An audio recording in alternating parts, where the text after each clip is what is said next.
Hey guys, it's Melanie. Welcome back to the second candle review of the day. I hope you are having a fantastic afternoon.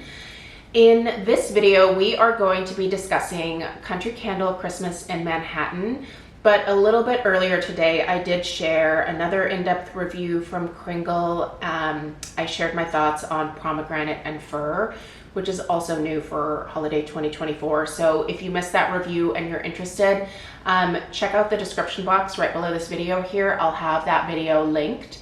I'll also put a link to where to purchase both Kringle and Country Candles, as well as a discount code that you can use to save 15%. So feel free to use that if you are interested. Also remember, you can apply any rewards as well when you are making your purchases. So anyway, let's dive into Christmas in Manhattan. And honestly, I think this is probably one of my favorite labels out of all of the holiday candles that were released this year. I had the opportunity to go to New York City back in 2019 for the Macy's parade that they have in Manhattan there. And I really fell in love with the city, to be totally honest. I don't think I could live there. I think I'm just very used to having a lot of personal space, and Manhattan is a very small island with a whole lot of people, and yeah, personal space, not really a thing there. But it was so different from just my everyday life that I completely fell in love with it. But anyway, I will say this particular fragrance here is, listen, it's not my favorite. I do think there are a lot of people out there who are going to love this one, but it is another kind of perfumey holiday fragrance. I feel like they really kind of went aggressive with the slightly more perfumey scents this go around. Personally, I like the more straightforward, I guess you could say more basic holiday fragrances. I mean, you know, just a collection of just straight up tree fragrances would be right up my alley. And of course, all of like the typical, you know, holiday gourmands like sugar cookies and, you know, chocolate chip cookies, maybe pecan pie. Fragrances like that I think would be so perfect in a holiday collection. But the vibe this year was, it definitely really didn't lean towards a lot of classic fragrances. So I found that kind of interesting, but there's definitely been some lovely scents. So let's dig into this Christmas in Manhattan here. So we'll do the usual where I read through the scent description. We'll talk about the fragrance notes. I'll tell you what I actually smell in here in my own words. And we'll do the strength and throw, which has been decent for this one, better than the first couple that I reviewed. And then any burn issues. There is something that I'm noticing about this one at the halfway point here that I'll just point out. We'll see if it turns into a problem, but yeah, we'll get to that here in a minute. All right, Christmas in Manhattan. A mystical accord of glistening white bergamot joins cool frosted mint leaves, layered amongst the fragrant allure of crisp blue cedar and sweet iced evergreen. The top notes are green and aromatic. The mid notes are citrus, fir, and patchouli. The base is moss and sweet musk. So what do I smell here? First of all, this really does smell very cologne-like to my nose. And I do think that the patchouli is probably helping that along quite a bit. There is no amber in here. And for me, I feel like patchouli and amber just belong together, but it's definitely missing here. I feel like maybe the amber could have maybe improved this one for me. But mainly what I'm smelling is a very cool, crisp, perfumey type of scent. The green, I don't know. I don't necessarily smell green in here, but I definitely can see where the bergamot would come into play. Bergamot to my nose just kind of naturally smells a little bit more masculine, so I can see where that is present in here for sure. I do smell a coolness in here that is probably coming from the mint. Even though the mint isn't actually listed in the fragrance notes, something in here is presenting as minty. Maybe it's that the top notes of the green and the aromatic, but it's very cool smelling, very outdoorsy. I do smell a tree note in here for sure. Now, it's listed as blue cedar in the scent description, but fir in the actual fragrance notes. I think it smells more along the lines of fir than it does the cedar. That being said, I don't detect any moss in here. I don't get a whole lot of muskiness, if you will. The musk here must just be playing a little bit of a supporting role. But yeah, it smells very, like I said, masculine, very cologne-like to my nose. Honestly, not something that I'm really personally enjoying a whole lot. I did have this going the other night when Craig came home from work and he was like, oh, that's nice.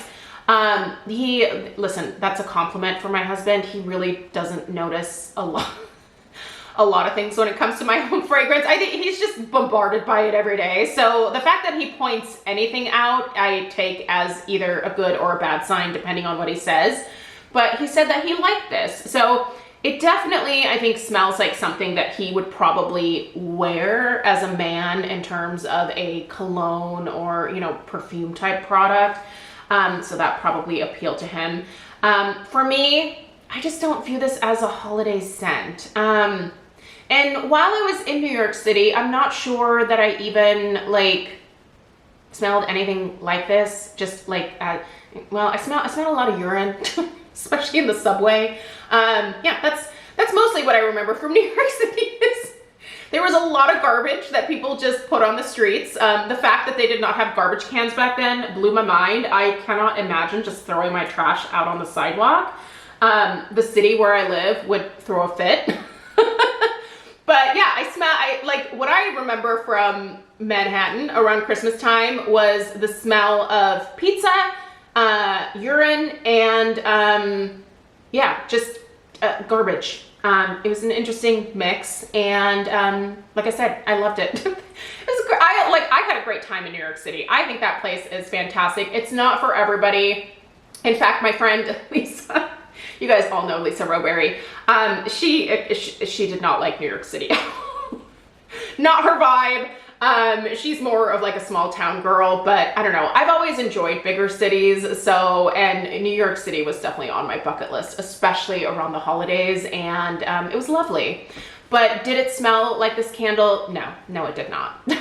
So all that being said, I'm not giving this any thumbs up for the actual fragrance itself.